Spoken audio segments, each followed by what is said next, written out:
piece of windshield molding came off the car. These little clips broke. To replace them, it'd be close to $50. I'm just gonna go with a cheap, easy fix. I just picked this up at my local auto parts store. It's just a window caulking. I'm gonna line up my clips. So come from the outside here.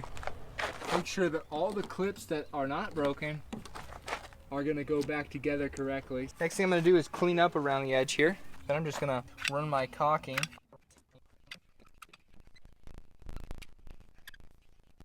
Now, on the clips that are not broken, I'm just gonna snap them in.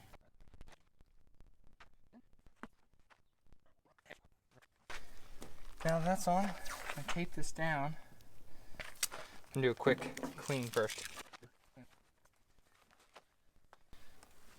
Okay. Now I'm just gonna let this dry, and it's done.